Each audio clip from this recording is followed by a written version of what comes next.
আমার আল্লাহ কয় বান্দা দুনিয়ার জমিনের মধ্যে যখন তোমরা আমি আল্লাহ তাআলার প্রশংসা করবা, আমি আল্লাহ তাআলা তোমরা বান্দাদেরকে 5টা জিনিস দান করব। সাহাবায়ে কেরাম আমার নবীরে প্রশ্ন করে, ইয়া রাসূলুল্লাহ, ইয়া হাবিবাল্লাহ, নবী গো আপনার কাছে জানতে চাই, আপনি বলেন না আমার আল্লাহ তাআলা কোন 5টা জিনিস দান করে। নবী আমার কয় উম্মতের দলেরা, 1 নাম্বার আল্লাহর কোন বান্দা যদি আমার আল্লাহ তাআলার প্রশংসা আদায় করে, আমার আল্লাহ তাআলা বান্দার হায়াত বাড়ায়া দেয়। 2 নাম্বার বান্দা যখন আল্লাহ তাআলা শুকরিয়া আদায় করে, আমার আল্লাহ তাআলা বান্দার রিজিক বাড়ায়া দেয়। 3 নাম্বার বান্দা যদি অভাবের মধ্যে পইরা আমার আল্লাহ তাআলা শুকরিয়া আদায় করে, আমার আল্লাহ তাআলা বান্দার অভাব অনটন দূর করে দেয়। 3 নাম্বার বান্দা যদি কঠিন কোন দুনিয়ার জমিনে রোগের মধ্যে আসক্ত হইয়া আমার আল্লাহ তাআলার প্রশংসা আদায় করে, আমার আল্লাহ তাআলা বান্দার কঠিন রোগটা শেফা দান করে। আর 5 নাম্বার বান্দা যদি দুনিয়ার জমিনের মধ্যে তাইকা ঈমানের সাথে মৃত্যু কামনা করে, আমার আল্লাহ তাআলা ঈমানের সাথে মৃত্যু দান করে। শুধু তাই না রে মুসলমান ও আমার পর্দার অন্তরালের মা বোনেরা, যারা এই জান্নাতের বাগানের মাইকের আওয়াজ শুনতেছো, আমার নবী হযরতে জাবির ইবনে সামুরা রাদিয়াল্লাহু তাআলা আনহুর মাধ্যমে হাদিস বর্ণনা করে জানিয়ে দেয়, জগতের বান্দার দলেরা যখন আল্লাহর কোন বান্দা আমার আল্লাহ তাআলার নিয়ামতের শুকরিয়া আদায় করে, আমার আল্লাহ তাআলা বান্দার নিয়ামত বাড়ায়া দেয়। এই তন্তর বাজারের মধ্যে কত ব্যবসায়ীরা ব্যবসা করে, আশেপাশে এলাকার কত ভাই বাবারা, কত মা বোনেরা সংসার নিয়ে টেনশন করে মুসিবতের মধ্যে পড়ে যায়। আমি বলবো রে ভাই বাবারা, মুসিবতে আর টেনশনের মধ্যে পড়ার কোনো কারণ নাই। মনে রাখবা, তুমি যদি দৈনিক মাত্র 300 টাকা ইনকাম করো, 500 টাকা ইনকাম করো, তুমি আফসোস করতে থাকো আল্লাহ যদি আমার দৈনিক 5000 টাকা ইনকাম দিত। না না, আফসোসটা না কইরা 500 টাকা ইনকাম কইরা যখন হাতের মধ্যে টাকাটা পাইবা আলহামদুলিল্লাহ বলবা, দেখবা আমার আল্লাহ তাআলা তোমার শুকরিয়ার বরকতে তোমার ইনকামে বরকত দান করে। ইয়া রাসূলুল্লাহ, ইয়া হাবিবাল্লাহ, আর কেমন বরকত দান করে? নবী আমার কই উম্মত, আমার আল্লাহ তাআলা তোমাদেরকে দুনিয়া এবং আখিরাতের তারাক্কি নসিব করে। মাহফিলের পোস্টারের দিয়ে তাকাইলে দেখবেন আমার বাকি বিল্লাহ নুরি ভাই আমার সাবজেক্ট একটা দেয় নাই, দিচ্ছেন 3টা। আমি চেষ্টা করব অল্প সময়ের মধ্যে আপনাদেরকে 3টা বিষয়ে আলোচনা টাচ করে যাওয়ার জন্য। যেহেতু ঈমানের সাথে মরণ আমার আল্লাহ তাআলা আল্লাহর প্রশংসাকারী বান্দাদেরকে দান করবেন। আমি আমার বয়ানের ধারাবাহিকতায় ঈমানদার বান্দা কেমন করে মারা যাবে আর বেঈমান বান্দা কেমন করে মারা যাবে আপনাদের কাছে বলবো, একটু ধৈর্যের সাথে আমার বয়ানটা শ্রবণ করবেন। ও মুসলমান, আপনাদের এই তন্তর এলাকায়, আখাউড়া এলাকায়, ব্রাহ্মণবাড়ি এলাকায়, সারা বাংলাদেশে অনেক মানুষ মারা যায়। মারা যাওয়ার সময় বিছানার মধ্যে প্রস্রাব পায়খানা করে দেয়।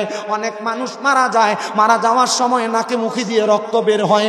অনেক মানুষ মারা যায়, মারা যাওয়ার সময় জিহ্বায় কামড় দিয়ে মারা যায়। অনেক মানুষ মারা যায়, মারা যাওয়ার সময় চোখ উল্টে দিয়ে মারা যায়।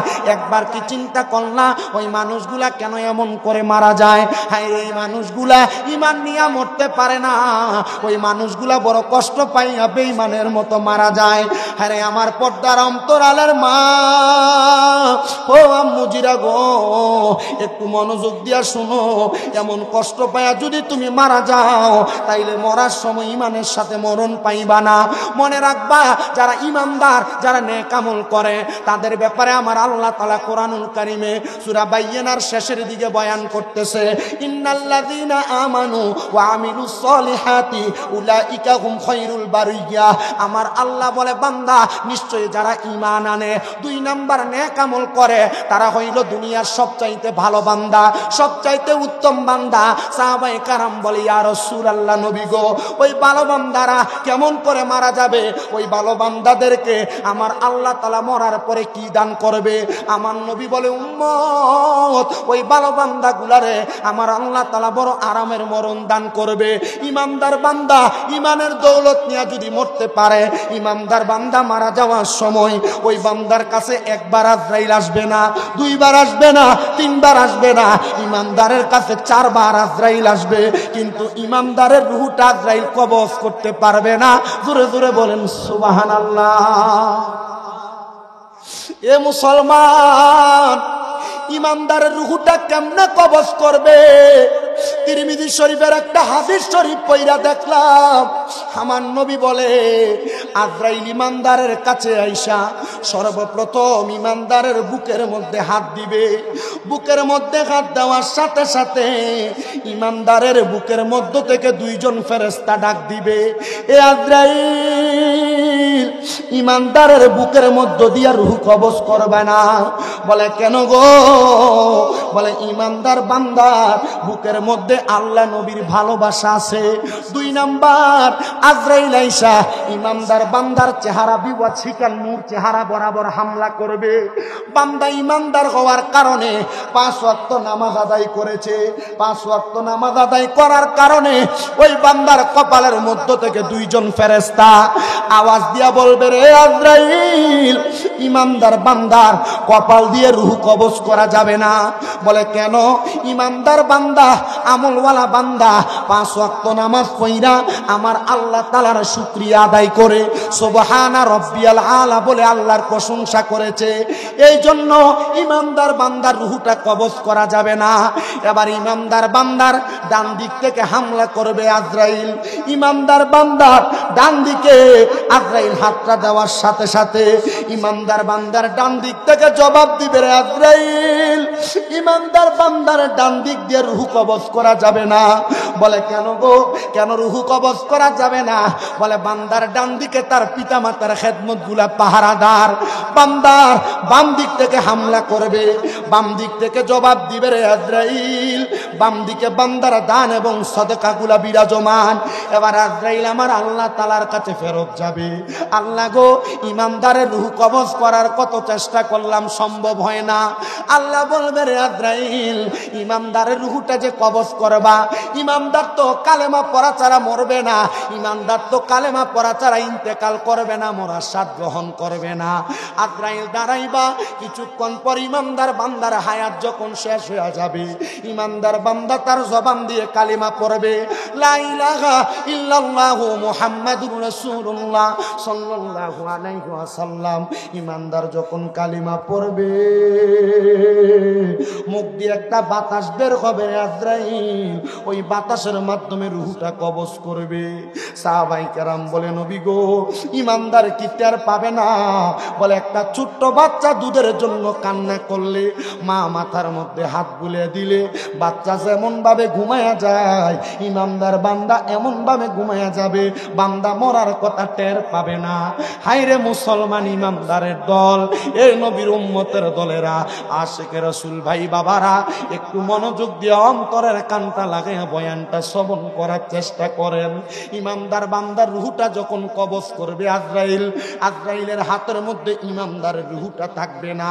বাইন মাছ হাতে ধরলে যেমন ভাবে পিছলে পইরা যায়, ইমানদারের রূহটা আজরাইলের হাত থেকে এমন ভাবে সরে সরে যাবে। আল্লাহর কাছে আজরাইল ফরিয়াদ জানাইবো, আল্লাহ, ইমানদারের রূহ তো আমার কাছে থাকে না। বলে জান্নাতের স্বর্ণ রূপার পেয়ালা দিয়া ইমানদারের রূহটাকে উপরের দিকে নিয়ে যাও। এবার উপরের দিকে নিবে, প্রথম আসমানে ফেরেশতারা দাঁড়ায়া দাঁড়ায়া ইমানদার বান্দারে স্বাগতম জানাইবো, আহলান ওয়া সাহালান মারহাবান দুয়ুফুল্লাহ দুয়ুফুর রহমান, আল্লাহর মেহমান বলে স্বাগতম জানাবে। কিন্তু ইমানদার বান্দার রূহটা কোনো জায়গার মধ্যে রাখা যাবে না। যখন ইমানদারের রূহটা কোনো জায়গায় রাখা যাবে না, আজরাইল বলবে, আল্লাহ, ইমানদারের রূহ দিয়ে কি করব? আমার আল্লাহ তাআলা বলবে, তোমার কি স্মরণ নাই ওই আয়াতের কথা, ওয়ালা তাকুলু লিমান ইয়ুকতালু ফি সাবিলিল্লাহি আমওয়াত বাল আহইয়াউ ওয়ালাকিন লা তাশউরুন। যারা আমি আল্লাহর রাস্তার মধ্যে চলে যায় তারা মরে না, বাল আহইয়াউ তারা জিন্দা, ওয়ালাকিন লা তাশউরুন এদেরকে যারা মরা বলে এরা নির্বোধ, এরা বোকা। ইমানদার বান্দার দেহের মধ্যে আবার রূহটা ফিরিয়ে দিবে। এই জন্য আল্লাহর ওলিরাও মরে না, সাচ্চা পাক্কা ইমানদাররাও মরে না। ইমানদাররা তাদের কবরে তাদের মাকবারায় তাদের মাকামের মধ্যে জিন্দা থাকে। জবান খুলে জোরে জোরে বলেন সুবহানাল্লাহ। সাহাবায়ে কেরাম ডাক দিয়া কয়, নবী, ও দয়ার নবী গো, ইমানদারতে তো মজা পায় মরব গো নবী। যারা বেঈমান, যারা বেয়ামত, যারা হারাম খায়, যারা সুদের টাকাগুলা খায়, যারা ঘুষের টাকাগুলা খায়, যারা পরের হক মাইরা মাইরা খায়, নবী গো আপনি বলেন না এদের মরণের অবস্থা কেমন হবে? এ আমার তন্তরের বাবারা, আপনারা বলেন এই এলাকা সহ আশেপাশে এলাকা সোনার বাংলাদেশে সুদখোর কম না বেশি? এজোরে কয় না কম না বেশি? আমাদের সমাজের মানুষের সুদকুটিরে ধরে নিয়ে মসজিদের সভাপতি বানায়, আমাদের সমাজের মানুষের সুদকুর গোসকুটিরে ধরে নিয়ে মসজিদের সেক্রেটারি বানায়, আমাদের সমাজের মানুষের সুদকুর গোসকুর গুলার এলাকা সর্দার মাতাব্বর বানায়। মনে রাখবেন এটা কিয়ামতের আলামত। আমার নবী কয় যখন দেখবা তোমাদেরকে আযাব গজব পাকড় করে, দেখবা সমাজে নেতাগুলা নেতৃত্ব দেয়, এরা সবচাইতে নিকৃষ্ট ব্যক্তি, মানুষ ডরে তারা সালাম দিব, সামনে দিয়া যদিও সালাম দিব ফেশন দিয়া তার 14 গোষ্ঠীরে গালাগালি করে। এবার আপনারা বলেন এমন হারামখোর তন্তর এলাকার আশেপাশে এলাকায় আছে না নাই? আইরে আমার মুসলমান,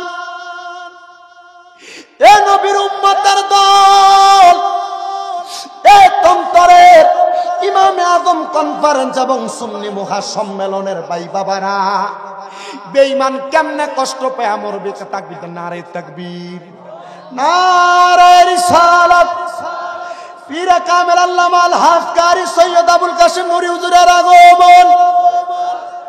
এই মাহফিলের পক্ষ থেকে সবাই জোরে বলেন মারহাবা। আল্লাহ যেন আমাদেরকে কবুল করে, জোরে পড়েন আমিন। মুসলমান ইমানদারের দল, বেঈমান বান্দা, বেআমল বান্দা, বাজে বান্দা যখন মারা যাবে, ওই বান্দার সামনে আজরাইল আগে আসবে না। বলে হুজুর আজরাইল রূহ কবজ করবে। আজরাইল কেমনে আসবে না? আজরাইল কেমনে আসবে না? আজরাইল কেমনে আসবে না? রাসূল পাকের হাদিসে মুবারাকার মধ্যে দেখলাম, বেঈমান বান্দা ইন্তেকাল করার সময় আজরাইল আসার আগে আমার আল্লাহ তাআলা 2টা নীল চোখওয়ালা ফেরেশতা পাঠাইবো। ওই বান্দা নীল চোখওয়ালা ফেরেশতাদের চেহারা দেখে বান্দা বিছানার মধ্যে ভয়ে প্রস্রাব পায়খানা করে দিবে। হে আমার তন্তরের ইমাম হুসাইন রাদিয়াল্লাহু তাআলা আনহু, গাউসিয়া, সুন্নিয়া, নুরিয়া, হিফখানা, এতিমখানা, মাদ্রাসার মাহফিলের বাবারা, তুমি যদি মারা যাওয়ার সময় বিছানার মধ্যে প্রস্রাব পায়খানা করে দাও, মানুষ যদি কয় বান্দা মরার সময় ডরাইছে, তাইলে তোমার জীবনে মরণটা সার্থক হয় নাই। ওই বান্দা বিছানাতে শুধু প্রস্রাব পায়খানা করবে না, বান্দা মারা যাওয়ার সময় ওই ফেরেশতাটা আসার পরে বান্দার সামনে আজরাইল ফেরেশতা হাজির হয়ে যাবে। আজরাইল হাজির হইয়া ওই বান্দার রূহ কবজ করার জন্য যখন প্রস্তুতি গ্রহণ করবে, বান্দা তার জবান দিয়ে বলবে, রে আজরাইল, আমার রূহ তুমি এখন কবজ কইরো না। বলে আমি মরণের জন্য এখনো পর্যন্ত প্রস্তুতি গ্রহণ করতে পারি নাই। তখন বান্দার 2 চোয়ালের মাঝখানে বান্দার জিহ্বাটা কামড় পড়ে যাবে। চিন্তা করে দেখছো নিরে তন্তরের বাবারা, মরার সময় জিহ্বায় কামড় দিয়া মরলে তোমারে মানুষ বলবে আজরাইলের সঙ্গে কথোপকথনের সময় জিহ্বায় কামড় পড়ে মারা গেছে। বান্দা জিহ্বায় কামড় পড়ার পরে বান্দা চোখের ইশারা দিয়ে আজরাইলের সঙ্গে কথা বলার চেষ্টা করবে। বান্দার চোখগুলা উল্টে যাবে, কারণ আজরাইলের ভয়ঙ্কর চেহারা দেখা বান্দা সহ্য করতে পারবে না। এবার আজরাইল যখন বান্দার বুকের মধ্যে হাতটা দিবে গো, এই বুকের মধ্যে এমন একটা ওজন ভার তার নসিব হবে, এমন একটা ভার তার উপভোগ হবে, বান্দার মনে হবে দুনিয়ার বড় বড় পাহাড়গুলা বান্দার বুকের মধ্যে চাপিয়ে দিছে। হায় রে, বান্দার বুকে যখন আজরাইলে হাতটা রাখবে, বান্দা বলবে দুনিয়ার এত বড় বড় পাহাড়গুলা চাপিয়ে দিলে তো কষ্ট হইতো না, আমার বুকের মধ্যে আজরাইলের হাতটা রাখাতে আমার যত কষ্ট হইছে। এ তন্তরের বাবারা, এ পর্দার অন্তরালের মা বোনেরা, তখন এই আজরাইলের হাতটা বুকে পড়ার সাথে সাথে বান্দার ঘাড়ের সাহারক গুলা ঠাস ঠাস করে ছিঁড়ে যাবে, বান্দার হাতের রগ গুলা ছিঁড়ে যাবে, বান্দার পায়ের রগ গুলা ছিঁড়ে যাবে, বান্দা লম্বা টানা হইয়া শরীরটা শক্ত হয়ে যাবে। রুহটা তখন কবজ করে নিবে।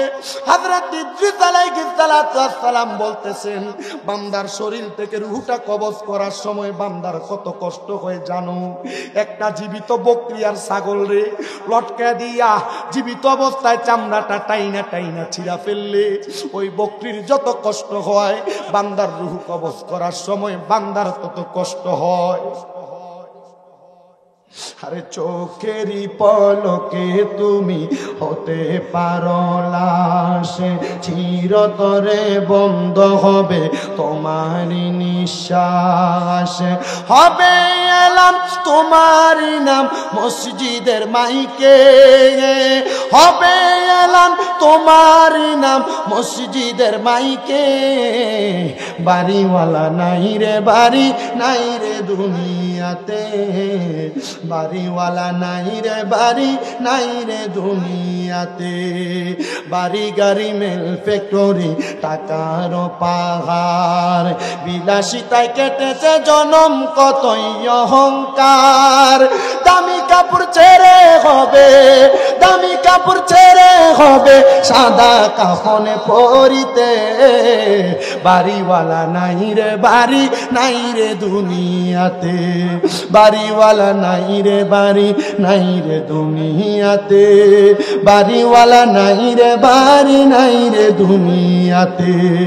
চোখেরই পলকে তুমি হতে পারো লাশ, চিরতরে বন্ধ হবে তোমার নিঃশ্বাস। হবে এলাম তোমারই নাম মসজিদের মাইকে, বাড়িওয়ালা নাই রে বাড়ি নাই রে দুনিয়াতে, বাড়িওয়ালা নাই রে বাড়ি নাই রে দুনিয়াতে, বাড়িওয়ালা নাই রে বাড়ি নাই রে দুনিয়াতে। তোমার বয়ে থাকতো মানুষ ছিল বাহাদুরি, ভাবনি হাওয়ায় উড়া তুমি যে রঙ্গিনী ঘুরি। সুতোয় টানে দিলে মালিক, সুতোয় টানে দিলে মালিক পারবে না তাকিতে। বাড়িওয়ালা নাই রে বাড়ি নাই রে দুনিয়াতে। এ দুনিয়ার মুসলমান, এ নবীর উম্মতের দল, বান্দার রুহু কষ্ট দিয়া কবজ করবে এই জায়গায় শুধু শেষ না। বান্দার রুহুটা যখন আজরাইল আলাইহিস সালাম কবজ করবে, আজরাইলের হাতের মধ্যে এমন একটা রুমাল নিয়া আজরাইল নাকের মধ্যে এমন ভাবে কাপড় লাগায় দিবে। এবার আজরাইল রুহু নিয়া প্রথম আসমানে যাবে। প্রথম আসমানের মধ্যে ফেরেশতারা বান্দার রুহুটা দেইখা থুথু নিক্ষেপ করবে, হুজুর থুথু নিক্ষেপ করবে। ইমানদার মরার পরে তো স্বাগতম জানাইছে, কিন্তু বেঈমান বান্দা বেআমল বান্দারে কেন আজরাইলে থুথু দিবে এবং ফেরেশতারা থুথু দিবে, নাকে কাপড় লাগাইবে? বলে অন্য কোনো কারণ না, অন্য কোনো কারণ না। বান্দা গুনাহ করতে করতে, নামাজ না পড়তে পড়তে, বান্দা আল্লাহরে ভয় না করতে করতে, বদকাম করতে করতে বান্দার রুহটা একটা দুর্গন্ধযুক্ত রূহ হয়ে গেছে। তখন আজরাইল বলবে, রে ফেরেশতার দল, আমি জানি তোমরা বান্দার রুহের কষ্ট সহ্য করতে পারো না, বান্দার রুহের দুর্গন্ধ সহ্য করতে পারো না, এই জন্য তোমরা থুতু নিক্ষেপ করো। বলো বান্দার ঠিকানা কোথায়? এবার আয়াত তেলাওয়াত করে শোনাইবো। ইন্নাল্লাযীনা কাফারু মিন আহলিল কিতাবি ওয়াল মুশরিকিনা ফি নারি জাহান্নামা খালিদিনা ফিহা উলাইকা হুম শাররুল বারিয়া।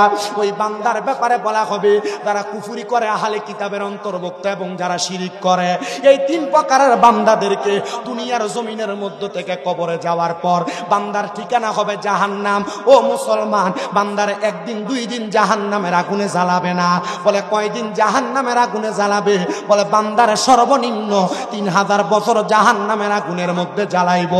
3000 বছর জাহান্নামের আগুনের মধ্যে জ্বালাইব। একরকম আগুনে জ্বালাইতো না।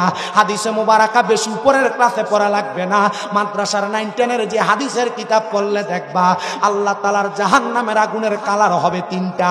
1000 বছর লাল রঙের জাহান্নামের আগুনে জ্বালাইব, আর 1000 বছর জাহান্নামের সাদা রঙের আগুনে জ্বালাইব। আর 1000 বছর জাহান্নামের কালা রঙের আগুনে জ্বালাইব, জ্বালাইয়া বান্দার তাকাসুর নামক একটা জায়গাতে দাঁড় করাইব।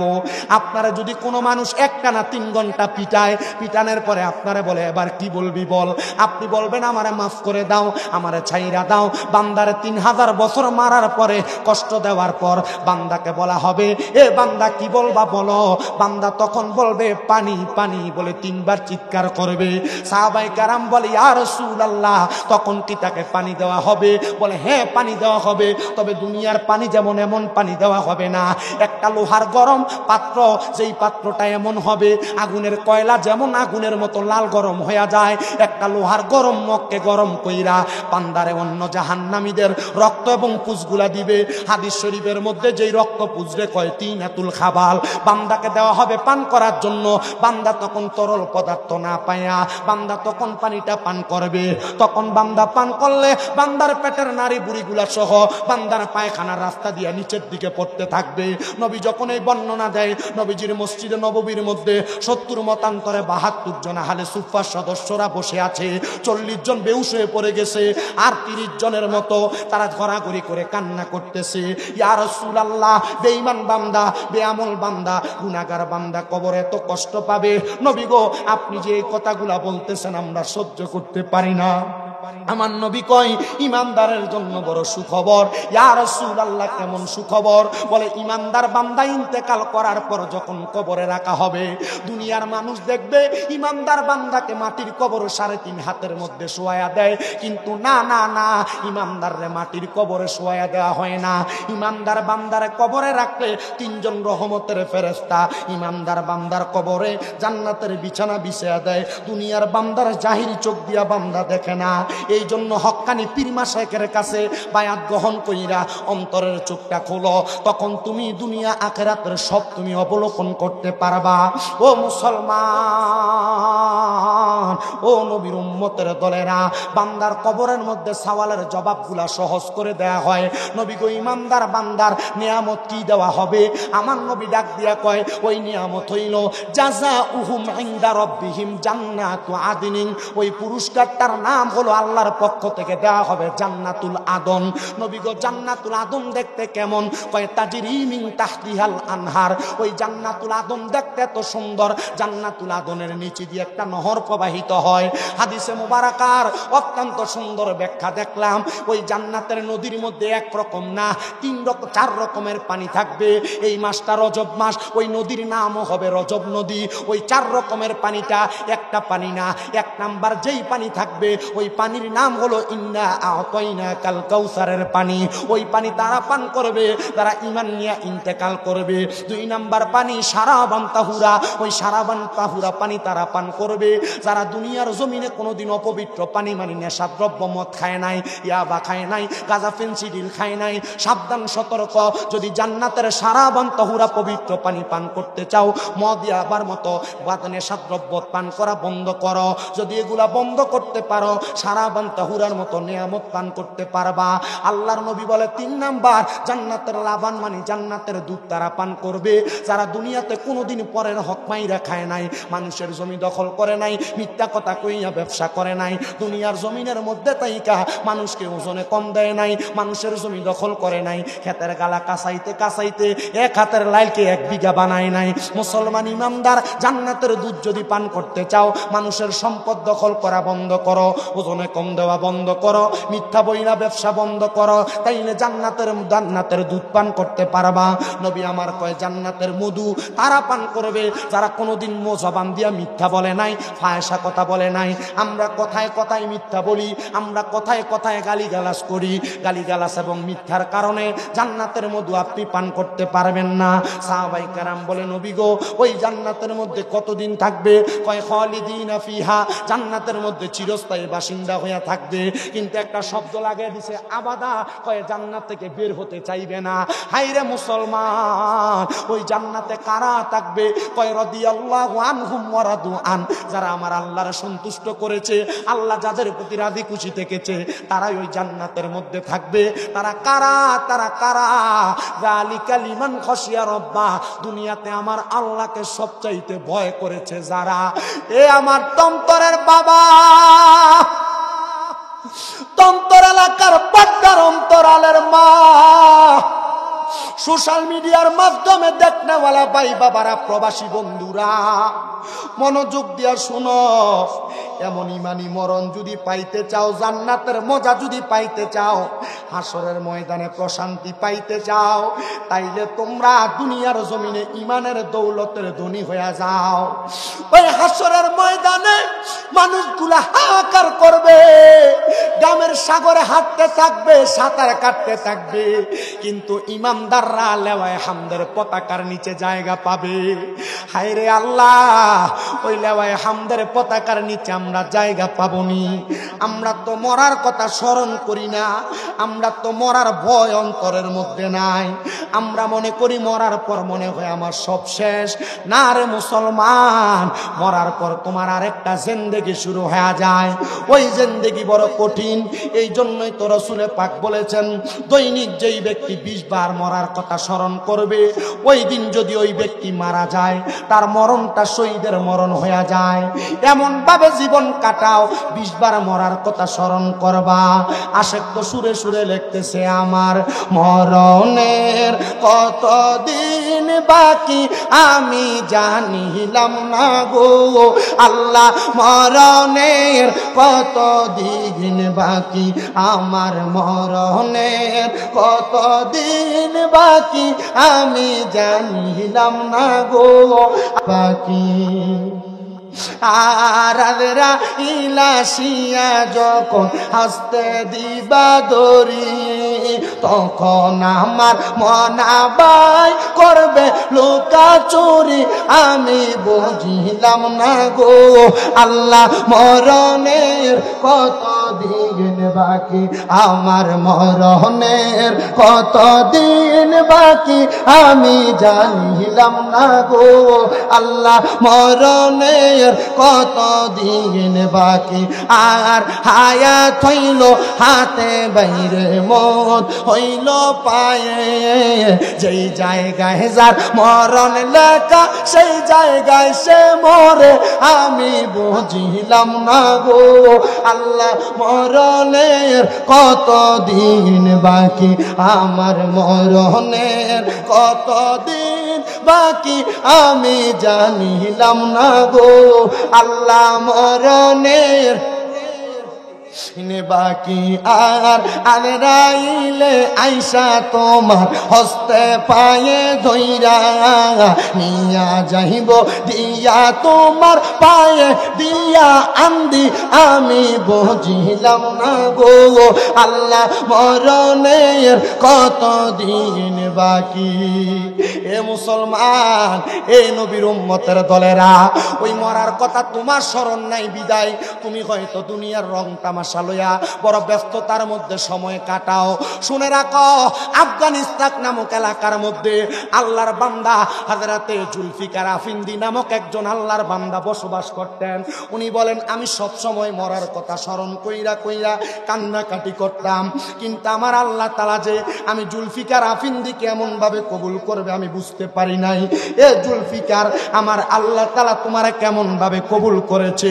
বলে, আমি যখনই কোনো কবরের সামনে দিয়া যাইতাম, কবরটার মধ্যে তাকাইলে আমি দেখতাম কবরবাসী কেমনে আছে, ভালো আছে না খারাপ আছে।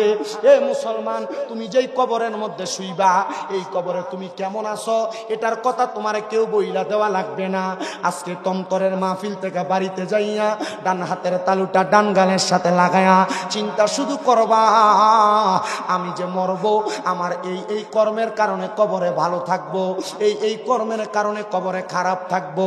জুলফিকার আফিন্দি বলে, কবরের সামনে যা দেখতাম কবরগুলার মধ্যে সুন্দর সুন্দর জান্নাত, সুন্দর সুন্দর বাগিচা, কিন্তু আমি একটা কবরস্থানের সামনে গেলাম আফগানিস্তানের, ওই কবরস্থানের সামনে যাইয়া আমি দেখলাম সব কবরগুলা অন্ধকার দেখা যায়, কিন্তু আমার নাকের মধ্যে একটা সুঘ্রাণ আসা লাগতেছে। আমি ওই সুঘ্রাণটা পাইয়া মনে করলাম মনে হয় কোনো নতুন কবরবাসীর এই কবরের মধ্যে মাটি দেওয়া হয়েছে। আমি এটা মনে কইরা এই আফগানিস্তানের কবরের দিকে প্রবেশ করলাম। প্রবেশ করে দেখলাম পুরা কবরস্থানের মধ্যে একটা কবরও নাই, যেই কবরটা নতুন কবর। হঠাৎ করে কবরস্থানের শেষ প্রান্তে যেয়ে দেখলাম একটা কবর ভাঙ্গা, কিন্তু কবর থেকে সুঘ্রাণ আমার নাকে লাগতেছে। আমি নাকটা কাছে নিয়ে দেখলাম, কিন্তু কবর থেকে কোনো দুর্গন্ধ বের হয় না। তুমি মারা যাওয়ার পর কবরের বাঁশ পচার আগে তোমার লাশ পয়সা যায়, কেমন জীবন বানাইলা, লাশ পচার আগে বাঁশ পচার আগে লাশ পয়সা যায়। কিন্তু আমার ইমাম এশকে মুহাব্বত ইমাম আহমদ রেজা খান ফাজলে বেরলভী উনি বলতেছেন, এই জগতের মানুষ তোমরা শুনে রাখো, না না, মুহাম্মদ সাল্লাল্লাহু আলাইহি ওয়াসাল্লামের গোলামের কাফনও ময়লা হবে না। কেন ময়লা হবে না? কারণ যারা রসুলের পাকের মুহাব্বত নিয়ে জীবনটা কাটায়া ইন্তেকাল করতে পারছে, এই ইন্তেকালের কারণে ওই ব্যক্তি মারা যাওয়ার পর সে জান্নাতের ফেরেশতাদের হাতের মধ্যে লালিত পালিত হবে, যেমন একটা ছোট্ট মাসুম বাচ্চা লালন পালন হয়। জোরে কি সুবহানাল্লাহ বলবেন না? এই মুসলমানের দল হযরত জুলফিকার আফিন্দি বলেন, ওই কবরের সুঘ্রাণটা পাইয়া এবার আমি প্রশ্ন করলাম, এ আফগানিস্তানের বাসিন্দারা, তোমরা কি বলতে পারো এই কবরে যাকে মাটি দেওয়া হয়েছে সে কোন ব্যক্তি, যার কবর থেকে এত সুঘ্রাণ আসতেছে? কেউ বলতে পারে না। এবার একজন লাঠি বর করে করে আল্লাহর বান্দা আসতেছে, শায়েখ মানুষ, মুরব্বী। উনি সামনে আসার পরে উনি ডাক দিয়া কই, এ বাবা, আপনি তো বয়স্ক মানুষ, পুরাটা কবরস্থানে অনেক কবর আছে, কিন্তু এই যে ভাঙ্গা কবরটা দেখতে পান, এই কবরের মধ্যে কে শুয়ে রয়েছে, আপনি কি তার পরিচয় জানেন? উনি ডাক দিয়া কয়, আমাদের এলাকার একজন কাটনেওয়ালা কাঠুরিয়া ব্যক্তি, এমন কোন আমলওয়ালা ব্যক্তি নেই, এটা তার কবর। বলে, বাবা, আপনার নাকের মধ্যে কি একটা সুঘ্রাণ আপনি পান? বলে, হ্যাঁ পাই। বলে, এই সুঘ্রাণটা এই কাঠুরিয়া ব্যক্তির কবর থেকে আসতেছে। আপনি রিক্সা চালান, বাজারে মাছ বেচেন, তরকারি বেচেন, অসুবিধা নাই, যদি আপনার ইমানের দৌলতটা শক্ত থাকে, আমলের দৌলতটা শক্ত থাকে, এই দুই দৌলত শক্ত থাকলে কবরে গেলে আপনার লাশ বসবে না, লাশ থেকে সুঘ্রাণ বের হবে, ফুলের গান বের হবে। এবার ওই হযরতে জুলফিকার আফিন্দি বলে, আমি তাকে দেখলাম, এই ব্যক্তিটার খোঁজ খবর নেওয়ার জন্য পুরা আফগানিস্তান এলাকা তালাশ করতে লাগলাম। পুরা আফগানিস্তান এলাকায় তালাশ করে দেখলাম এমন কোন ব্যক্তি নাই যে এই ব্যক্তি কাটতে ইন্তেকাল করেছে। এবার আমি আফগানিস্তানের পশ্চিম অঞ্চলে যায়া একটা ঘরের দরজার মধ্যে সালাম দিলাম, আসসালামু আলাইকুম ওয়া রাহমাতুল্লাহ। আমার সালামের কোনো জবাব দেয় না। দুইবার সালাম প্রদান করলাম, আমার সালামের কোনো জবাব দেয় না। তিনবার সালাম প্রদান করলাম, আমার সালামের কোনো জবাব দেয় না। আমি বুঝতে পারলাম মনে হয় ঘরের মধ্যে কোনো বাসিন্দা নাই। আমি মোটটা ফিরায়া সামনের দিকে 40 কদম হাঁটার সাথে সাথে আমার সালামের জবাব দেয়, ওয়া আলাইকুমুস সালাম ওয়া রাহমাতুল্লাহি ওয়া বারাকাতুহু। কিন্তু যেই ব্যক্তি জবাব দিয়েছে সে কোনো পুরুষ মানুষ না, একজন মহিলা মানুষ। আমি মহিলা কণ্ঠে আওয়াজ পাইয়া তার দিকে ফিরা তাকাইলাম না। আর আমরার বেডারার এমন কাসিয়ত, এমন অভ্যাস, মহিলা মানুষের গলার আওয়াজ শুনলে আমরা একবার না দুইবার ভালো করে তাকাই। না রে মুসলমান, মনে রাখবা, না গো পর্দার অন্তরালের মা, মনে রাখবা, মহিলাদের গলার কণ্ঠের আওয়াজ শোনাও কবিরা গুনাহ। মহিলাদের গলার আওয়াজটা বাহিরে পরপুরুষকে তোমরা শোনায়ও না। যদি জান্নাতে যাইতে চাও তোমার চেহারা পরপুরুষকে দেখায়ও না। যদি জান্নাতের আলা মাকাম স্থান পাইতে চাও তাইলে তুমি পর্দার অন্তরালের মধ্যে থাকবা। তুমি মনে করো দুনিয়ার জমিনের মধ্যে শালীনভাবে অশালীন পোশাক পরে চললে মনে হয় তোমাকে মানুষ মডার্ন বলবে, কিন্তু দুনিয়াতে মডার্ন বলবে, কবরে ফেরেশতারা এমন ফিডা ফিটবো তোমার শরীরটাকে আস্থা রাখবে না। এই আযাবের নাম আযাবুন শাদীদ। এজন্য পর্দার অন্তরালের মা বোনেরা অশালীন পোশাক নয়, পর্দার অন্তরালের মধ্যে থাকবা। মনে রাখবা, শুধু কাপড় দিয়ে শরীর ঢাকনা দিলেই পর্দা না, গলার আওয়াজকে নিচা করে রাখা এটা একটা গলার পর্দা। আপনার চোখেরও পর্দা আছে। আমরা মনে করি নারীদের সাথে মেলামেশা করলেই শুধু জিনা হয়। না রে না, নারীদের সাথে জবান দিয়া কথা বললে মুখের জিনা হয়, নারীদের দিকে চোখ দিয়া তাকাইলে চোখের জিনা হয়, নারীদের গলার আওয়াজ কান দিয়া শুনলে কানের জিনা হয়। কোন নারীর সাথে অবৈধভাবে মেলামেশা করার জন্য পাও দিয়া হাইটা গেলে পায়ের জিনার গুনাহ হয়। সাবধান, সতর্ক। যদি আমার আল্লাহ তাআলার কাছে আপনার মুখটাকে সাবলীল বান্দা, ইমানদার বান্দা হিসেবে দেখাইতে চান, তাইলে আপনি এমন ভাবে আমার আল্লাহর কাছে আপনাকে উপস্থাপন করবেন, ইমানি দৌলত নিয়ে ধনী হয়ে যাবেন। এবার আল্লাহর বান্দা জুলফিকার আফিন্দি বলে, মহিলা আমার 3 বার সালামের জবাব দিয়া আমার এবার সালাম দেয়, আসসালামু আলাইকুম ওয়া রাহমাতুল্লাহ। আমি সালামের জবাবটা পায়া পেছনের দিকে ফিরতে লাগলাম। না ফিরে আমি পেছনের দিকে আমার কদম দিয়ে হাঁটতে হাঁটতে পেছনে যাইয়া জিজ্ঞাসা করলাম, এ মা আপনার পরিচয় কি গো? বলে আমার পরিচয় জানবেন না? আপনি বলেন কেন আমার ঘরের সামনে হাজির হয়েছেন? উনি ডাক দিয়া কয়, এটা কি ওই ব্যক্তির ঘর যেই ব্যক্তি কাঠ কাটতেন? বলে হ্যাঁ, এই ব্যক্তি একজন কাঠুরিয়া আমার স্বামী, উনি ইন্তেকাল করেছেন অনেক দিন হয়ে যায়। এবার আল্লাহর ওলি জুলফিকার আফিন্দি ডাক দিয়া কয়, মা আপনি বলেন না আপনার আময় স্বামীর এমন কোন নেক আমল ছিল যে আমলের কারণে আপনার স্বামীর কবর থেকে জান্নাতি সুঘ্রাণ আসতে পারে? মহিলা ডাক দিয়া কয়, হুজুর আমার স্বামীর এমন কোন নেক আমল নাই যে আমলের কারণে আল্লাহ তাআলা আমার স্বামীকে কবরের মধ্যে ভালো রাখবে। আমার স্বামী জঙ্গলে জঙ্গলে কাঠ কাইটা সন্ধ্যাবেলা বাড়িতে আসতেন, কাঠ বিক্রির টাকা দিয়া ঘরে যখন আটা এবং চাউল আনতেন এগুলা আমার কাছে দিতেন। উনি গোসল করে ঘরে আইসা নামাজের মুসল্লাটা বিছিয়ে বইসা থাকতেন। উনি এমন কোন আমলওয়ালা ছিল না, নামাজটাও ঠিক মতো পড়তে পারতেন না, কিন্তু আমার স্বামীর এমন একটা খাসিয়ত ছিল, আমার স্বামী আল্লাহর কোরআনটা খুইলা আল্লাহর কোরআনের দিকে তাকায়া তাকায়া চোখের পানিগুলা ফালায়া ফালায়া কান্ত। আমি একদিন জিজ্ঞাসা করলাম, স্বামী গো আপনি কোরআন পড়েন না? কোনোদিন আপনার গলা থেকে কোরআন তেলাওয়াতের আওয়াজ আমি পাই নাই। আমার স্বামী আমার ডাক দিয়া কই, স্ত্রী গো আমি যদি কোরআন পড়তে পারতাম তাইলে তো তুমি আমার কোরআন তেলাওয়াতের আওয়াজ শুনতে পাইতা। আমার এই এলাকার মসজিদের খতিব আফগানিস্তানের মুকাররমে ইমাম, উনি আমাকে বলেছেন যদি কোরআন না পড়তে পারি, কোরআনের দিকে তাকায়া থাকি, তাইলে আমার আল্লাহ তাআলা আমারে তাকানোর বরকতে সওয়াব প্রদান করবে। এবার আল্লাহর ওলি হযরতে জুলফিকার আফিন্দি বলে, আমি চইলা গেলাম, আমার বুঝতে আর দেরি হয় নাই। আমি যে আবার মুরাকাবা করতে লাগলাম, আল্লাহর দরবারে তাহাজ্জুদ নামাজ পড়া কাঁদতে লাগলাম, আল্লাহ এই বান্দার এমন কোন নেক আমল তুমি কবুল করছো? ওই বান্দা বলে, আমি কাঁদতে কাঁদতে পেরেশান, আমি কাঁদতে কাঁদতে বেহুশের মতো অবস্থা। এমন টাইম আমি দেখলাম আমার নামাজের মুসল্লার ভিতরে কে জানি একজন সাদা রঙের পোশাক পইরা এমন নূরানি চেহারা আমার সামনে আইসা আমার মাথাটার মধ্যে হাতটা বুলিয়ে দেয়। আমি জিজ্ঞাসা করলাম, কে গো আপনি? উনি আমারে কই, যেই কাঠুরিয়ার কবরের সামনে সুগান পাইছেন আমি ওই কাঠ কাটনেওয়ালা কাঠুরিয়া। কি গো আপনি এত সুন্দর পোশাক কোথায় পাইলেন? বলে, আমি দুনিয়াতে আল্লাহর ভয় কইরা কোরআন তো পড়তে পারতাম না, শুধু তাকায়া তাকায়া কবরের কথা চিন্তা কইরা কইরা কাঁদতাম। আল্লাহ তাআলা আমার এই আমলটার বরকতে আমার কবর থেকে সুঘ্রাণ দিয়া দিছে। আরে আপনার কবর থেকে সুঘ্রাণ দিছে এটা বড় কথা নয়, আপনি কবরে কোন হালতে আছেন, কোন অবস্থায় আছেন। উনি কয়, আমি মুরুক্ষ হওয়ার কারণে, আল্লাহ তাআলার কোরআনকে মুহাব্বত করার কারণে, দুনিয়াতে কবরকে ভয় কইরা আল্লাহ তাআলা হাসরের ময়দানে আমারে শক্ত কইরা পাকড়াও করবে এই জিনিসটাকে ভয় কইরা কোরআন পড়তাম না, পারতাম না, বিদায় আমি শুধু তাকায়া থাকতাম। আল্লাহ তাআলা আমার হাসরের ময়দান বড় সুন্দর করে রাখছেন। এ দুনিয়ার মানুষ, এ তন্তরের বাবারা, তোমার মা তোমার আব্বা জান তোমার জন্য তার জীবনটাকে নাশ করছে। তোমার আব্বা কাজকর্মে করতে যায় নামাজ পড়তে পারে নাই, তোমার আম্মা দুপুরের খাবার রান্না করতে যায় ঠিক মতো নামাজটা আদায় করতে পারে নাই। ওই আম্মা আব্বা এখন অন্ধকার কবরে। আল্লাহ তাআলা তোমার মা বাপরে মাফ করছেনি তুমি জানো না। সন্তানের দল ওই আম্মা আব্বা কবরে কেমন আছে তুমি জানো না। আমি জানি এখানে অনেক সম্পদওয়ালারা বসেছেন, অনেক টাকাওয়ালারা বসেছেন, আপনার ঘরে টাকার অভাব নাই, কিন্তু আপনার মা বাবার বড় অভাব। এরা অন্ধকার কবরে বড় কষ্ট করে আপনারে লালন পালন করেছে, কিন্তু আপনি এখন মা বাপরে খাওয়াইতে পারেন না।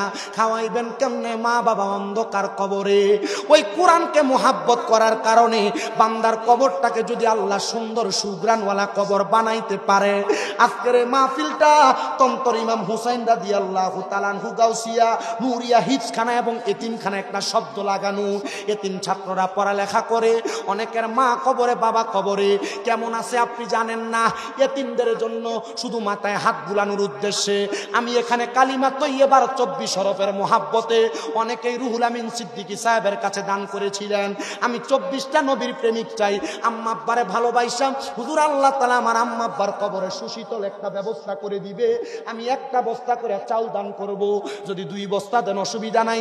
মাদ্রাসার এতিম বাচ্চারা খাবার খাবে, মাদ্রাসার বাচ্চারা খাবার ভক্ষণ করবে, একটা একটা করে ছেলে চাই। বলে হুজুর আমার মার জন্য দোয়া করবেন, বাবার জন্য দোয়া করবেন, আমি একটা বস্তা চাউল দান করব।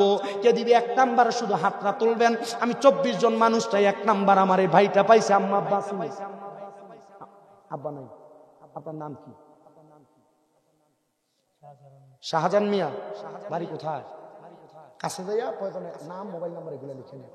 ভালোবাসি তোমায় বাবা, বুকটা যে যাইছি রে, তোমার কথা হৃদয় মাঝে পড়ছে বারে বারে। বাবা তুমি কেমন আছো ছোট মাটির ঘরে, তোমার কথা হৃদয় মাঝে পড়ছে বারে বারে। বাবা গো, ও বাবা, বাবা গো, ও বাবা, আল্লাহ কবুল করো, মঞ্জুর করো। জনাব মোহাম্মদ শাহজাহান মিয়া কিশোরগঞ্জ নিবাসী, উনি দান করে দিয়েছেন 1 বস্তা চাউল। আল্লাহ কবুল ও মঞ্জুর করো। এতিমদের মাথায় হাত বুলানোর কারণে তার আব্বার কবরটার মধ্যে জান্নাতি সামিয়ানার ব্যবস্থা করে দাও, জান্নাতি খাবারের ব্যবস্থা করে দাও। আব্বা দুনিয়াতে বড় কষ্ট করে লালন পালন করেছে, আল্লাহ যেন আব্বার কবরে জান্নাতি খাবারের ব্যবস্থা করে দেয়। আমার কলিজার টুকরা শাহজাহান 1 বস্তা চাউল দান করেছে। 2 নাম্বার আমার ভাই জানার নামটা লাইট একটু অফ করতে হবে ভাইজান, লাইটটা এটা কেন? এটা বিপ্লব ভাই তুমি এনাই শুনতে না, এটা তো লতিফের মোটামুটি সৃষ্টি যারা আছে সবাই চিনি তোমরা পরিচিত মানুষ। তুমি এনাই শুধু আমি বললাম না, নরসিংদী থেকে ফাগুনা মানুষ দেখছ। ভাইজানের নাম কি? মারুফ ভাইয়ের বাড়ি কোথায়? রুটি নিবাসী মোহাম্মদ মারুফ ভাই। আব্বা আম্মা আছে? কার? দাদুর জন্য দোয়া চাই, আমার মতো দাদু হারা, দাদা হারা, নানা হারা। আল্লাহ কবুল করো, মঞ্জুর করো। মোহাম্মদ মারুফ ভাই, আব্দুল্লাহ মারুফ কারকি নামক একজন আল্লাহর ওলি আছেন যিনি দামেস্কে বসবাস করতেন। আল্লাহ কবুল ও মঞ্জুর করো। মারুফ ভাই দান করলেন 1 বস্তা চাউল। আল্লাহ কবুল ও মঞ্জুর করো। বংশের কবর আযাব মাফ করো, কামাই রুজি হায়াতের মধ্যে বরকত দান করো। 3 নাম্বার কে দান করবে? ধন্য। তোমার নাম কও? লোকমান ঘাটিয়ারা নিবাসী তন্তর বাজার একটা হোটেল দোকান আছে। আল্লাহ কবুল ও মঞ্জুর করো। আল্লাহ লোকমান মিয়ার ব্যবসা বাণিজ্য বরকত দাও। ঘাটিয়ারার মানুষ, ঘাটিয়ারা কয়েকজন আল্লাহর ওলি আছে, আল্লাহ তাদের উসিলায় তুমি তাদেরকে কবুল করো, লোকমানের মনে আশা পূরণ করো। 11 নাম্বার গাউসে পাকের মোহাব্বতে কে দিবে? 11 নাম্বার কি তো শফিক ভাইটা সিরিয়ালে লেখেন কেন্দ্রে একজন পাইছি। নাম কি? বাড়ি কো? সানপুর নিবাসী হয়েছে। সানপুর একবার হাদিয়া কম দিছে, আর যাইতাম না জীবন নিতাম তুমি। নূরপুর সানপুর না মনে আছে, মাফ করে রাখছে এলাকা। আপনার নাম? এই 70-এর লগে নূরপুর। মোহাম্মদ কাউসার, এর নামটা লেখছেন নি? কানপুর একটা কানপুর। তোমার নামটা কোনছে মনে? ইসমাইল হোসেন। আব্বার নাম কি তার? আবুল কাশেম। মারহাবা। আব্বা আপনার নাম?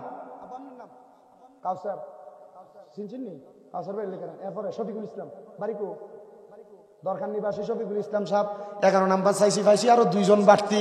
12, 13 শেষ 14 নাম্বার। মারহাবাদি কন্যা ও বাকি বিল্লাহ হুজুরের আফন খালাতো ভাই মেহেদি হাসান জনি 14 নাম্বার। আরেক বস্তা। আমি 24 বস্তা। ব্যাপার না, এটা এমনি আইবো। আল্লাহ কবুল করো, মঞ্জুর করো। মোরা গাউসে পাকের উসিলাতে যাব মদিনায়, মোরা গাউসে পাকের উসিলাতে না হাইরে এসেছি সকলে নবীর দিদারের আশায়। আমি কইছি আমার এসার পরে দিয়ে দিত, কোন রকম অষ্টস করে মূর্খ মানুষ করে দেয় গিতাম, আর কামাফিল করতাম, কিন্তু আমার দিছে না, করাইতে 12:30। হাইরে এসেছি সকলে নবীর দিদারের আশায়, গাউসে পাকের উসিলাতে যাব মদিনায়। 15 নাম্বার। আরেকটা ধন্য মায়ের ধন্য সন্তান আছে অনেকে। না না শেষ না, 24 জন মিল হইব। কালিমা তৈবা লেখ। আবার নাম কি? মারহাবা। আল্লাহ কবুল করো, মঞ্জুর করো। জনাব মোহাম্মদ ফারুক মিয়া, বিসমিল্লাহ ইলেকট্রনিক তন্তর নিবাসী। আল্লাহ কবুল করো, মঞ্জুর করো। ফারুক মিয়ার মনে আশা পূরণ করো, বংশের কমন আযাব মাফ করো। 16 জন হইছে নাকি? 16 জন। 17 নাম্বার। 17 নাম্বার। ও আব্বা 1 বস্তা চাউল। মনে রাখো অনেক মানুষ ধন সম্পদ টাকা পয়সা, তোমার বাড়িতে 3 বেলা যেই খাবার আইডা হয়, মানে একবার অবহেলা করে তোমরা ফালাইয়া দাও। 1 বছর হিসাব করলে 1 বস্তা চাউল এমনি চলে যায় তোমার। কত বছর? 12 জন কইছি। 10 জনে বলে দিছে না। আব্বা আল্লাহর হস্তে মাফ চাই, তুমি এখানে লেহাইবা মার হাবার লাইগা পরে দিতা না, আল্লাহর হস্তে কামটা কইরো না। কারণ তুমি দিয়া বেজার বালা, না দিয়া বেজার বালা, দিয়া তুমি মুনাফিকের কাতারে নামলে হানের দরকার নেই। কারণ তুমি ওয়াদা করলা, ওয়াদা পূরণ হইলো না, এটার কারণে তুমি মুনাফিকের কাতারে চলে যাবে। আমার কথা হইলো, আমার সাধ্য আছে আমি দিমু। আমি 17 জন পাইছি, 16 জন পাইছি, 17 নাম্বার কি দেওয়ার মতো আর কেউ আছে? যে হুজুর আমি একটা বস্তা চাল দিমু, 2 মাস পর, না পারলে 5 মাস পর, না পারলে 1 বছর পর আইনে দিয়া দেবে মাদ্রাসা যখন মন চাইব। হুজুর আমি দিমু, তোমার নাম কো? সাফায়েত মিয়া, বাড়ি কো? আখাউড়া দেবগ্রাম, শাখাওয়াত মিয়া। শোনেন, সাফায়েত মিয়া এটাই কোশ্চেন। সাফায়েত মিয়ার নাম্বারটা একটু লিখে রাখেন। একটা কথা মনে রাখেন যে আপনি যে বস্তা চাউল কিনে দিতে হবে এমন না, আপনি গৃহস্থ করেন, 1 বস্তা 50 কেজি চাউলের নাম বাড়ির থেকে দিয়ে দিবেন, অসুবিধা নেই। আচ্ছা, মহিলার কাছে কি খাতা কলম হারাইছে? আপনি কিটা করছেন এতক্ষণ? এখন 2400 বস্তা, 18 নাম্বার, 18, 19, 20, 21, 22, 23, 24, 7টা বস্তা শর্ট। কোন ফাটাইলার কাম হইতো না, শেষ। আমি একটু জিকির করবো, হুজুরকে আমরা মুনাজাত করবো, শেষ। কি কম একটু দৌড় দিয়ে ফাটাও। মাদ্রাসার ফোলাফাইনের চাউলের ব্যবস্থা রয়েছে। বাবা আমরা দোয়া এদের একটা মাদ্রাসা না, আমার 6টা মাদ্রাসা। কয়টা? কথা দি কয় না তো, কয়টা? 1 বস্তা চাউল কারোর কাছে চাই না। হয় না, আবার মহিলা মাদ্রাসা হয়েছে, আমি 1 বস্তা চাউল কারোর কাছে চাই না। এখানে আবার ভর্তি চলতেছে, সব জায়গায় মাদ্রাসা ভর্তি চলে, তবে এখানে ভর্তি চলতেছে সুন্নি মাদ্রাসা। আমি বাকি বিল্লা ভাই যখন এই মাদ্রাসা করে নাই, বাইরে কইছিলাম ভাই একটা মাদ্রাসা করেন, কাম হইব, কইছিলাম না? এই পরামর্শটা আর কোনো পাগলে দিছিল না, আমি দিছি। এটা কাহিনী আছে, আমি দেওয়ার একটা মূল ধারাবাহিকতা আছে। কারণ এই মাদ্রাসার মাধ্যমে সুন্নিয়তের যত প্রচার হয় আর কোনো কিছুর মাধ্যমে এত প্রচার হয় না। এই যে এতলা মাজার ভাঙছে, আপনারা কি মাজার ভাঙার পক্ষে আছিলেন? আমি আসছিলাম। কি লেগে জানেন? কারণ যেতলা মাজার ভাঙছে, একটা মাজারের লগেও একটা মাদ্রাসা নেই, ঠিক বুঝছেন? মাদ্রাসার খাদেমরা কিটা করছে যে গরু দিয়ে ছাগল দিয়েছে, টিয়াডি লয়ে নিজের পকেটটা বাড়ি করছে।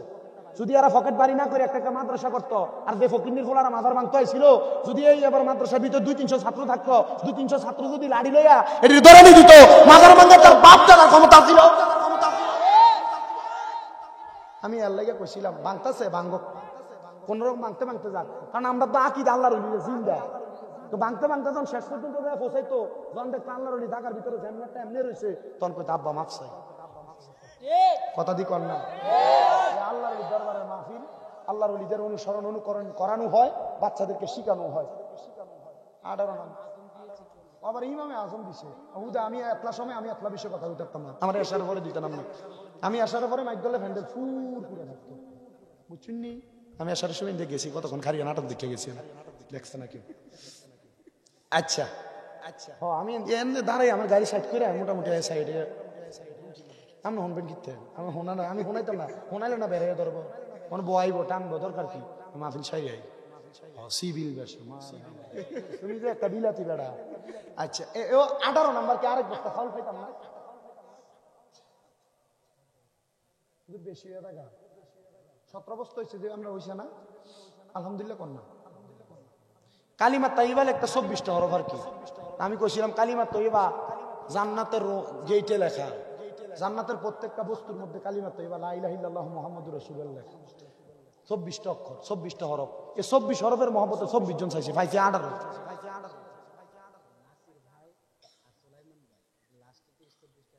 ওই লাস্টের 23-24 হয়েছে, মাঝখান দিয়ে ভাগ পাঞ্জাতনের ভাগ বাকি রাখছে 7 নামের নাসির ভাই আর সোলাইমান ভাই। আল্লাহ আমার নাসির ভাই এবং সোলাইমান ভাইরে কবুল করক, জোরে কোন আমিন। আস্তে কইছে আমিন, আর জোরে কোন আমিন। আল্লাহ আমার নাসির ভাই এবং সোলাইমান ভাইরে কবুল করো ভাগ পাঞ্জাতনের মহব্বতে।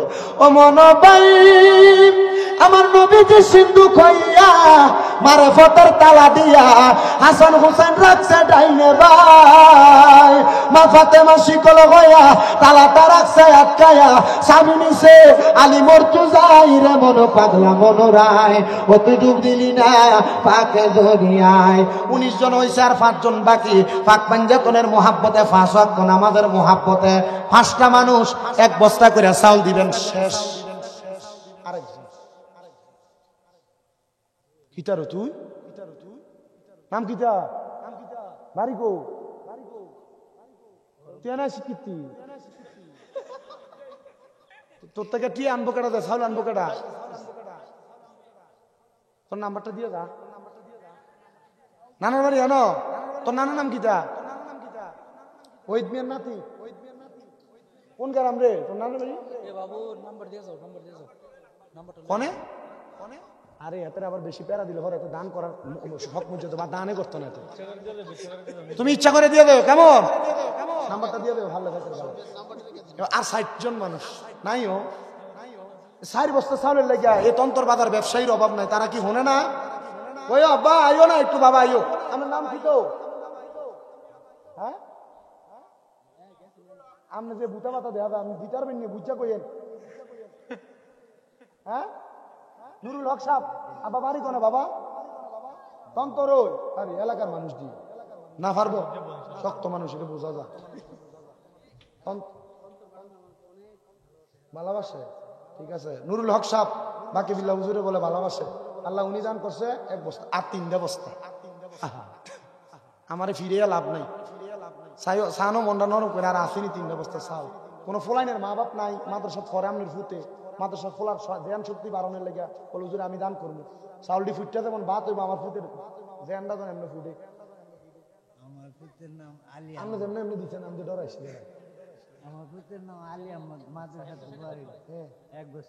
এই মাদ্রাসার ছাত্র আলী আহমদের বাবা আব্দুল আওয়াল সাহেব সারগাছ নিবাসী উনি দিচ্ছেন 1 বস্তা চাউল মারহাবা আর 2 জন শেষ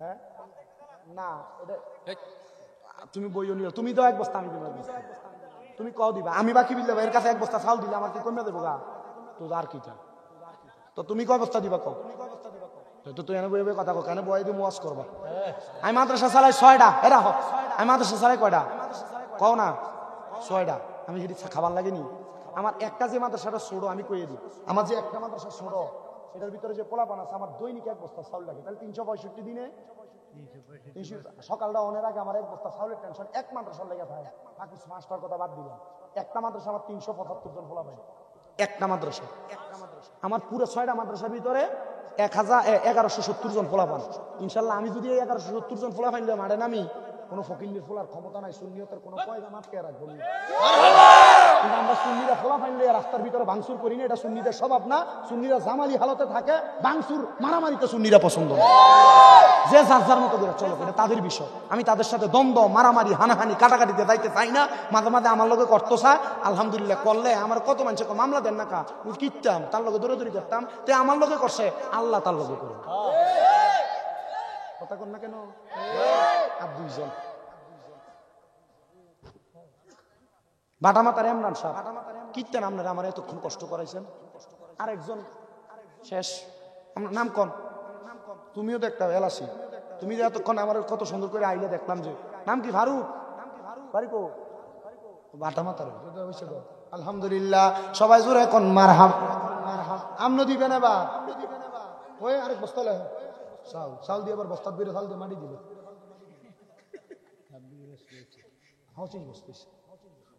আলহামদুলিল্লাহ আল্লাহ সবার দানগুলা কবুল ও মঞ্জুর করেন আমিন বলেন ভাইজানের নাম নাকি রুবেল ভাই মারহাবা এই মাহফিলের মাদ্রাসার নামটার ভিতরে একটা নাম আছে মাঝখান দিয়ে দেন গাউসিয়া আসেনি আপনাদের কথা কন না আর রাত শেষ বিরিয়ানি কি গরু দিয়ে না মুরগি দিয়া মুরগি দিয়া আচ্ছা গরু দিয়া যখন করার তৌফিক দেয় এখানে একটা গাউসি আছে এই গাউসি ভাইকার একটা শান গাই আপনার কষ্ট হইব একটু মহাব্বতে কন ওলি দারা ওলি